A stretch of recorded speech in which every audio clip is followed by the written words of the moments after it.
Have you ever felt that something was amiss but couldn't identify exactly what? Have you ever had that strange sensation around someone as if your energy was being drained, even without any conflict or disagreement?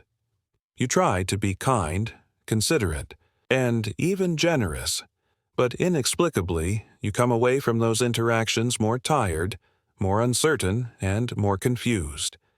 The most alarming part is that you keep going back, keep exposing yourself, and keep acting like you don't notice.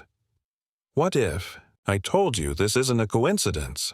There are people around you who pretend to support you but deep down resent you. Individuals who can't stand to see your success and thus quietly, subtly, and strategically work to undermine it. Even worse, they know exactly what they're doing, but you don't. You're so focused on keeping the peace, being understanding, and being mature that you fail to see the malice hidden in their kind words. Perhaps that's why you keep finding yourself surrounded by people who undermine you. There's still something within you that refuses to acknowledge the truth, preferring the illusion of connection over confronting the emotional betrayal. But enough. Enough of justifying hostility disguised as care, enough of accepting emotional scraps because you fear loneliness. This message isn't for those seeking solace. It's for those tired of being manipulated by people who should support them. It's for those eager to identify these false friends, understand what they reveal about themselves, and, more importantly, discover how to break this silent cycle of emotional drain. Keeping these people in your life isn't a sign of kindness. It's a symptom of self-sabotage. If you've ever suspected someone but lacked the courage to confirm it, if you feel surrounded by people who seem to want the best for you, but secretly hope for your downfall, then this message is for you, not to comfort you, but to awaken you. It's easy to believe that your enemies are distant, that danger comes from outside, and that betrayal announces itself with shouting, arguments, and scandals. However, the real issue, the most insidious and hardest to identify, is when the poison comes disguised as affection, when the embrace carries invisible thorns, and when the compliment is laced with repressed anger. The worst is when the one who stabs you smiles while doing it. Carl Jung referred to this dynamic as the projection of the shadow. This means that individuals who lack the courage to confront their own dark feelings, envy, frustration, insecurity, and the desire for control, project all of that onto you. They find subtle ways to belittle you and pull you down while pretending to support you. It's the colleague who jokes about your luck but never acknowledges your effort. It's the family member who says you've changed since you started growing, using that argument to make you feel guilty for evolving. It's the friend who supports you until your success starts to highlight their failure. These individuals won't attack you directly. They know they can't. So they adopt a more subtle and dangerous strategy. They pretend to care for you. That's when you start to doubt yourself, wondering if you're exaggerating, being paranoid, or seeing things that aren't there. But you are, in fact, seeing clearly. You just don't want to admit it. Admitting it means acknowledging that someone close to you, someone you trusted, could be your emotional saboteur. And here comes the cruelest blow. These people are often the first to portray themselves as victims when you try to distance yourself. They accuse you of being cold, ungrateful, and distant, flipping the script and making you feel like the villain for trying to protect your own sanity. This isn't affection, it's disguised control. Emotional vampirism camouflaged as empathy. But why do you allow this? Why do you tolerate this emotional theater? Perhaps because there's something within you that needs it, a part that feels comfortable. In the familiarity of pain. That is exactly what we will explore next. In the following section, we will turn the mirror and examine, with brutal honesty, what this type of person reveals about you and why, unconsciously, you keep them close. If this content resonates with you, click the subscribe button and subscribe to the channel. Thank you for your support. It's easy to point fingers, to say that the other person is toxic, fake, or envious. But Carl Jung warned us about an uncomfortable truth. Everything that irritates us about others can lead us to a better understanding of ourselves. The problem is never just with the other person. If you attract this type of individual into your life, people who drain your energy, belittle you with smiles, and sabotage you under the pretense of supporting you, then the question you need to ask is, why? There's a part of you that allows this, seeks this, and needs this. It doesn't act out of malice, but out of habit, trauma, and unconscious patterns. Perhaps you grew up hearing that you always needed to be available, understanding, and nice. Maybe since you were little you learned that being loved required giving up yourself. Perhaps you became accustomed to relationships where affection always came with pain. Today, unconsciously, you repeat this cycle, attracting people who reinforce that old story, that you're only worth something if you're sacrificing yourself. These fake individuals around you act as mirrors, showing how much you still don't stand your ground, how much you fear displeasing others, and how much guilt you feel for setting boundaries. As long as you don't see this, you will continue to mistake emotional imprisonment for friendship. You will keep confusing loyalty with submission, and think you're being strong by enduring everything in silence when, in fact, you're slowly destroying yourself. Jung stated that encountering oneself is the only thing any of us can try to avoid, our whole lives. Perhaps that's why you keep these people close, because while you focus on their falseness, you don't have to look at your own omission. While you point out the poison in others, you don't have to face the wound within yourself that allows you to be poisoned. But here is the reality you must acknowledge. These connections won't alter. They exist to compel you to transform. The other individual only ceases manipulating you when you stop yielding, when you ultimately embrace your part in the scenario and choose to depart from it. Before you go, however, you need to grasp the toll of remaining, and that is what we will delve into next, the unseen consequences that these bonds quietly inflict on your body, mind, and spirit. Occasionally, you only recognize the harm when it's already too late. You don't need to be belittled to feel pain or assaulted to be ruined. Sometimes what overwhelms you is exactly what is unnoticed, unspoken, and unnamed. Emotional depletion doesn't shout. It murmurs.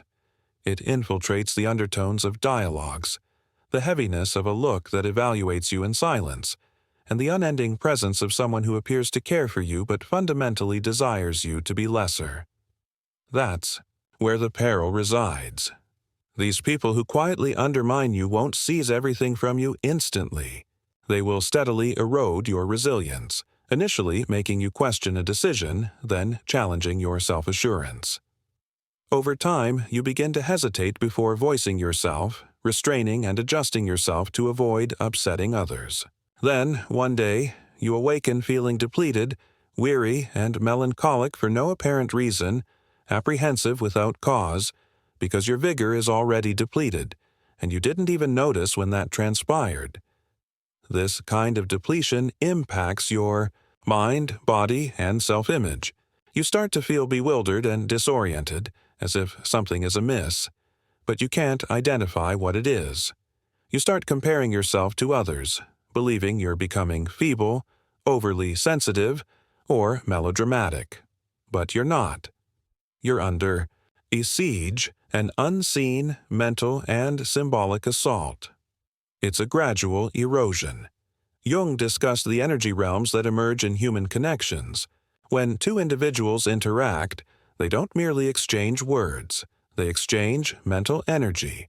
When you engage with someone who is envious of you, suppresses you, and projects onto you everything they refuse to acknowledge in themselves, that energy taints your realm.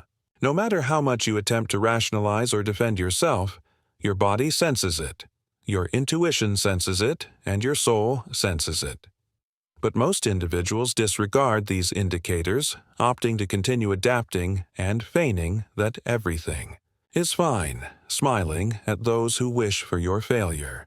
Facing this truth is painful because admitting that someone dear to you is harming you requires bravery, courage to say enough, and courage to disrupt this cycle. In the following section, we will explore what transpires when you finally discern the pattern, when the facades crumble, and the truth emerges in all its starkness. Your actions from that point forward determine whether you liberate yourself, or sink further. Are you prepared to confront it? The instant you genuinely recognize who is undermining you is like a jolt, a shattering of delusion. It is agonizing, yes, but also freeing. The veil lifts, the performance concludes, and abruptly everything becomes clear. The passive-aggressive praise, the counsel that felt more like veiled criticism, that sensation of perpetually being indebted, and that no matter how much you accomplish, it's never sufficient. You ultimately perceive the pattern. But then arises the subsequent challenge. What to do with this revelation? This is where most individuals falter because acknowledging the issue is already a jolt. But taking action necessitates fortitude and bravery, particularly when it involves someone you cherish, reside with, or esteem, someone present in significant moments of your life who might have even aided you previously. Due to that, you believe you can't separate yourself, but you can, and you ought to. Identifying the pattern is the initial step, but it is futile if not accompanied by action. You can expend years perusing books, undergoing therapy, and viewing videos like this, but if you persist in permitting this person to influence you, diminish you, and impact you, nothing alters. Insight without deed is merely intellectual diversion. Carl Jung stated, "You do not achieve enlightenment by envisioning figures of light, but by bringing the darkness to consciousness." This implies that recognizing harmfulness isn't adequate. You must act upon it. You must establish boundaries and be prepared for the reactions, because when you begin to distance yourself, these persons won't accept it readily. They will blame you for ingratitude, shift the fault, and claim you're overreacting, that you've altered, and that you're aloof. They realize they're losing influence over you and will strive to retain it. That is where the genuine trial lies. Will you yield to remorse and emotional coercion, or will you uphold your decision until the conclusion? Will you revert to the cycle due to fear of appearing too stern, or will you, for the first time, safeguard your energy as if you were defending your own existence? Indeed, it is challenging, and it will be painful, but failing to take a stance is even more detrimental. As long as you don't disrupt this pattern, you continue circling, revisiting the same anguish with fresh faces. In the subsequent section, I will demonstrate how to sever this cycle permanently, how to detach yourself without remorse, and how to reclaim your vigor without succumbing to the emotional tactics of those who require you to stay frail. It is time to learn to shield yourself, not out of vengeance, but for self-care. If what you're hearing resonates with you, you'll discover genuine value in my ebook, Beyond the Shadow. It dissects Jung's fundamental concepts and equips you with instruments to comprehend yourself more profoundly. The link is in the pinned remark. Parting ways with someone who harms you is among the toughest choices you will make, not because you still trust this individual will change, but because deep down, you have been conditioned to believe that distancing yourself signifies frailty, selfishness, or ingratitude, that pardoning is always noble and that enduring is a mark of maturity. But here's a truth seldom shared. Enduring the intolerable doesn't make you advanced. It makes you complicit in your own downfall. Distancing yourself isn't frailty. It is self-preservation. It is understanding that not every connection merits preservation, that certain relationships are not arenas for growth but emotional snares that keep you immobile. You owe nothing to those who deplete you. Devotion isn't subservience, and affection isn't one-sided sacrifice.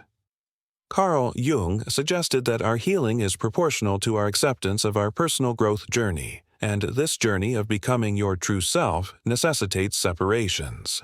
It demands that you dissolve the unspoken agreements with individuals who want to keep you confined, to let go of the fear of appearing uncaring, and to start safeguarding your energy with the same dedication you use to protect your loved ones, because you must now include yourself in that care. But how to achieve this practically? Begin with emotional detachment. Cease defending yourself and attempting to mend the relationship. This individual is aware of their actions. They just didn't anticipate your eventual realization. When you stop responding, stop clarifying, and stop trying to sustain the bond, their tactics lose effectiveness. In these situations, silence holds more power than any words. Next, set clear limits. It might be impossible to sever ties immediately. Perhaps this person is part of your family, work, or social network. That's fine, but it doesn't mean you must keep exposing yourself emotionally. Learn to guard what belongs to you, to shield your spirit, and to avoid falling into the snare of insincere affection again. Lastly, brace for solitude because it will arrive, and it can be daunting. Yet, it also brings healing in the space vacated. By these people, something fresh can arise: your resilience, your genuineness, and your independence. When you separate from those who deplete you, you re-establish a connection with yourself. But be mindful, distancing is merely the first step.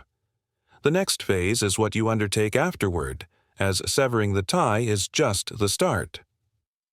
Real change occurs when you occupy that vacant space with something that genuinely fortifies you. That's our next topic: the quiet you create and its effects. When you exit the scene, the other person must confront what you were upholding, and that's when transformation begins. When you finally withdraw, something transpires, and it's not just within you. The silence you leave resonates. It echoes in the minds of those who used you as a reflection, a defense, and an emotional support. That echo is intolerable for those who never learn to confront their own void because suddenly you are no longer present to absorb their projections, ease their guilt, or bear the burden that was never yours. Suddenly the charade ends, and the other person is left to face what they evaded at all costs: themselves. That is the revelation of your exit. Absence speaks louder than any argument, because when you vanish, the other person must examine what they always concealed behind your presence. They are forced to confront the emptiness, the void created by your departure, and in that void, they discover the harsh truth of their deeds and motives. Then reality surfaces. Love was domination. Affection was ownership.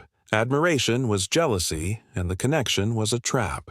They understand that the dynamics of your bond were founded on manipulation and control, not authentic care or respect. However, this journey isn't solely about the other person. It is primarily about you, about reclaiming your vitality, reconstructing your identity, and breaking free from the role you were compelled to play. It's about acknowledging the power within you that was repressed for too long.